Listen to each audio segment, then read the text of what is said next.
En 2017, 3 organismes se réunissaient pour créer l'association Bovinext et développer une nouvelle race bovine en France, la Ready Black. Elitest propose son expertise génétique, l'APAL, l'association de production animale de l'Est représentant la filière viande, son accompagnement technique aux éleveurs, et la Chambre d'agriculture du Grand Est s'intéresse à l'aspect expérimental. Le projet Ready Black, porté par l'association Bovinext, il a été porté par une réflexion globale sur une filière bovine en crise. Et donc certains éleveurs, notamment adhérents à l'APAL et les différentes structures que j'ai citées précédemment, se sont intéressés à une race qui était en fort développement en Angleterre. C'était la race Stabilizer. Et donc la race Stabilizer était héritée d'un modèle américain. Ensuite, différents voyages ont été organisés en Angleterre afin d'observer les troupeaux, les performances des animaux. Et donc les premiers éleveurs et les membres de l'association ont été séduits par les animaux qu'ils ont pu observer. Et ensuite, on est passé par une phase d'importation de premières jeunisses en France et d'embryons de race Stabilizer.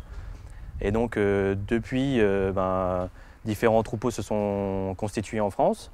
On a dû évoluer sur le nom. Désormais, la race s'appelle Ready Black et non Stabilizer. Mais on a tout simplement gardé les mêmes animaux qui étaient intitulés Stabilizer en France. Et donc la race Ready Black, en fait, elle est déjà depuis 3-4 ans présente en France et a été officiellement reconnue en novembre 2020 lorsque l'association Bovinext a été reconnue en tant qu'organisme de sélection suite à un dépôt de dossier au ministère durant l'année 2020. En fait. Donc on était sur un premier projet génétique qui était reconnu en France. Et ensuite, fin 2019, donc on nous avertit que le projet ne pouvait plus continuer de la sorte. Et donc on a dû trouver une nouvelle solution. Et donc cette solution, c'est la création d'une race 100% française qui est la Ready Black. Voilà. Quelques 300 mères Ready Black sont à ce jour dispatchées chez 35 éleveurs français, dont 2 tiers dans le Grand Est et 3 en Alsace. Tout l'enjeu de cette race en création est de développer un cheptel intéressant en nombre d'individus et en diversité génétique. La race Ready Black est une race en création. On estime sa création sur une dizaine d'années. Et au cours de cette période, on est amené et on est en train de utiliser des reproducteurs d'autres races conformes aux standards de la race Ready Black. Et on intègre des reproducteurs de races Angus et Simmental américaines pour réaliser des accouplements, par exemple, sur des femelles Ready Black. Et les produits issus de ces accouplements-là seront des Ready Black et seront reconnus comme purs par l'association Bovinext. Cela va nous permettre d'améliorer la diversité génétique de notre population. Et d'ici la fin de cette période-là, si on a suffisamment de diversité génétique, on sera amené à arrêter l'absorption par d'autres races. La Ready Black vise un marché spécifique de viande de qualité et du coup un réseau de distribution dédié. Avec par exemple des outils innovants, donc on a lancé le génotypage de notre population à partir de septembre 2020, donc avec un nouveau test qui est disponible, qui nous permet en fait de mesurer sur nos animaux à l'aide d'un cartilage prélevé sur l'oreille de l'animal dès sa naissance.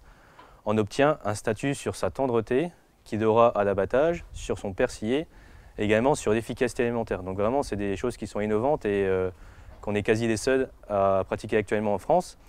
Et donc, à partir de ces premiers génotypages, on va vérifier ces performances plus tard lors de l'abattage des animaux en France.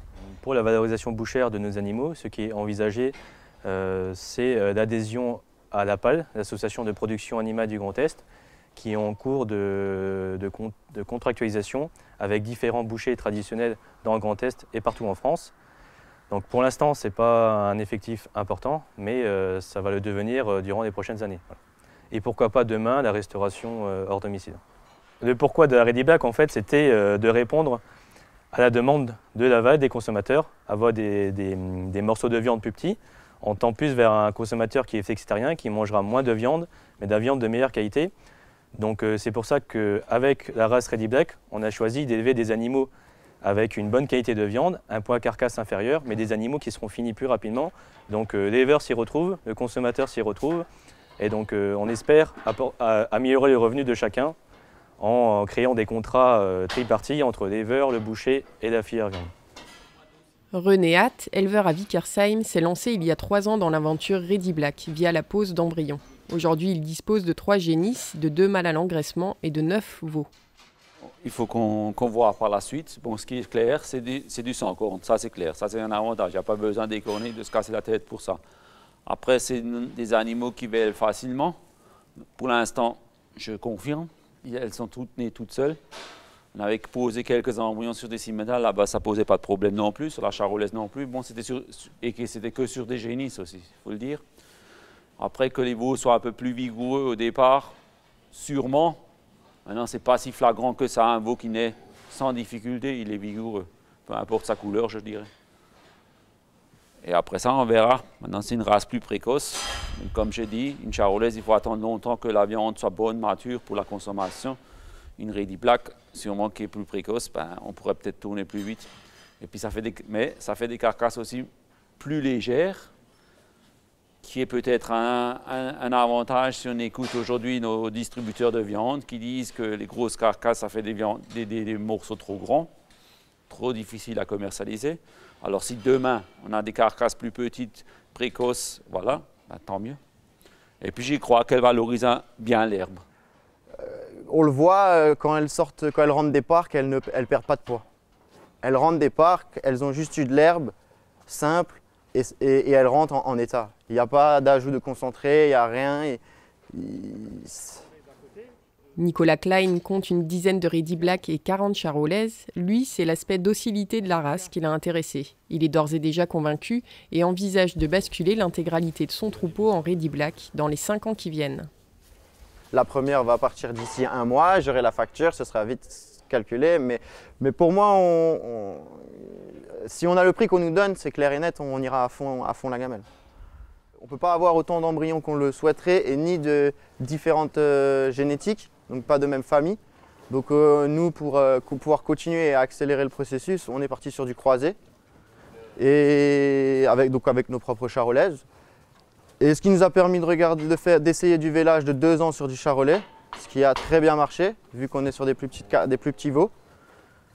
On va aller vers le pur Ready Black, mais on aura toujours du croisement dedans, ça c'est clair. Il y a encore d'autres races qui sont prévues de rentrer dedans, de la cimentale américaine qui est complètement autre chose, qui n'existe pas en France, qu'on aimerait aussi rentrer pour pouvoir continuer avec ce croisement. Et le but, c'est toujours de changer, modifier la génétique, d'avancer. Tout reste à construire pour cette race et les éleveurs en attendent beaucoup au niveau rémunération, développement génétique et conduite d'élevage. Le père de Nicolas, Pierre, espère quant à lui voir un jour une de ces Ready Black en concours officiel, signe d'une véritable reconnaissance dans la profession.